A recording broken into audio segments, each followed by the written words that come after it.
तो बहुत भीड़ सुजानपुर के होली मेले में होती थी, ये सारे जानते हैं इस बात को। सुजानपुर मेले का उत्सुकता से इंतजार करते थे, पर इस बारी उन लोगों ने वहां पे अपनी दुकानें भी नहीं लगाई हैं। सुजानपुर जो सज्जनपुर के नाम से जाना जाता था, जहाँ के लोग सज्जन थे, सुजानपुर के हॉस्पिटलों में जो भी बुनियादी मशीनें कम हैं, चाहे वो सीटी स्कैन की हैं, चाहे वो एमआरआई की हैं, जो भी अदर मशीनें हैं वो वहां लगनी चाहिए। 2.5-3 करोड़ का हक बनता है उसमें, वो सुजानपुर के लोगों को मिलना चाहिए। कि जैसे हमारे यहाँ बेसिक बुनियादों की कमी है, तो बहुत उस पर ध्यान नहीं दिया गया है। हम सुजानपुर ऐसे भी बहुत पिछड़ा हुआ है। वंदे मातरम साथियों, मैं अनिल राणा, पूर्व प्रत्याशी, आम आदमी पार्टी, सुजानपुर, हिमाचल प्रदेश।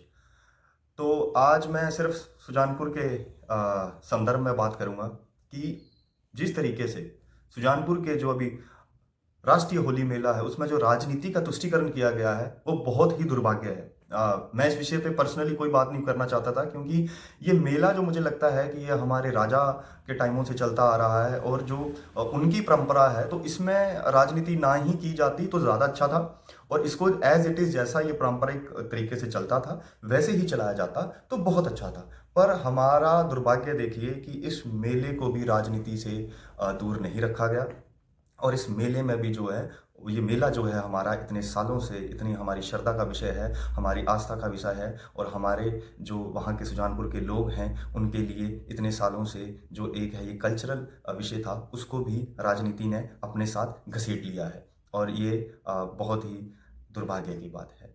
सुजानपुर जो सज्जनपुर के नाम से जाना जाता था, जहाँ के लोग सज्जन थे, जहाँ के राजा, हमारे जो राजा संसार चंद्र थे, जो अपने आखिरी समय में सुजानपुर के किले में रहे, तो उनकी जो छवि, उनका जो एक सोच थी, उस सोच के तहत उन्होंने ये सुजानपुर का होली मेला शुरू किया, और इतने सालों से परंपरागत तरीके से बहुत अच्छे से चलता रहा था। पर इस साल जो राजनीति इस होली मेले के ऊपर की गई है, ये बहुत ही शर्मनाक है, निंदनीय है, निंदनीय है।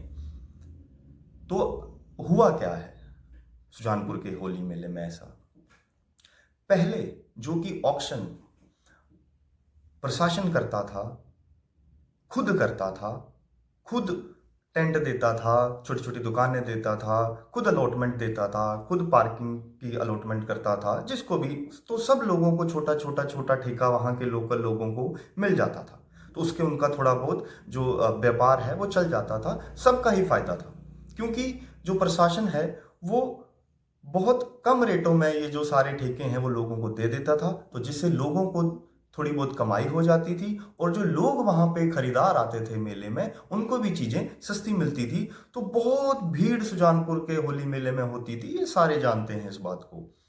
पर इस बारी जो प्रशासन ने सारा जो मेला है वो किसी एक ठेकेदार को देने का जो निर्णय लिया, उस एक निर्णय ने इस मेले की पूरी जो परंपरा है, जो मेले की शान है, जो मेले का इंटरेस्ट होता है, वो सब खराब कर दिया। वो प्रशासन को तो 2.5-3 करोड़ का फायदा हुआ, पर उन ठेकेदारों ने जो आगे जो प्लॉट्स, जो जमीन आगे किराए पे दी, वो इतनी महंगी दी कि दुकानदारों के हौसले प्लस परस्त हो गए। जो लोग इतनी पूरा साल आस लगा के रखते हैं कि सुजानपुर में होली मेला आएगा तो हम जीविका कमाएंगे, उन सब के अरमानों पे सरकार ने पानी फेर दिया। सबसे बड़ा एक और मुद्दा है कि चलो जो हुआ वो हुआ, 2.5-3 करोड़ का जो सुजानपुर के लोगों का जो हक बनता है उसमें, वो सुजानपुर के लोगों को मिलना चाहिए। कि जैसे सरकार अपना हक हर राज्य से मांग रही है, तो सुजानपुर भी अपना हक मांगेगा। और इस मेले का जो जो राजस्व हुआ है उसका 50% जो है वो सुजानपुर के डेवलपमेंट पे लगना चाहिए। अब सुजानपुर के हॉस्पिटलों में जो भी बुनियादी मशीनें कम हैं, चाहे वो सीटी स्कैन की हैं, चाहे वो एमआरआई की हैं, जो भी अदर मशीनें हैं वो वहां लगनी चाहिए। जो भी सुजानपुर के मेले की जो भी राजस्व होगा, उसका हक सुजानपुर के लोगों को मिलना चाहिए, और उसका जो आधा पैसा है वो सुजानपुर के सौंदर्यीकरण, सुजानपुर के विकास के लिए, सुजानपुर के लोगों के लिए लगना चाहिए। तो ये मेरी अब सरकार से मांग है, दरखास्त है, सरकार इस बारे में सोचे, क्योंकि सुजानपुर ऐसे भी बहुत पिछड़ा हुआ है, बहुत उस पर ध्यान नहीं दिया गया है, हमारे यहाँ बेसिक बुनियादों की कमी है। तो प्लीज़ इस बात पे ध्यान दीजिए, और ये हमारा हक है, और हमारा हक सुजानपुर के लोगों को आप दीजिए। जय हिंद, जय हिमाचल, जय भारत।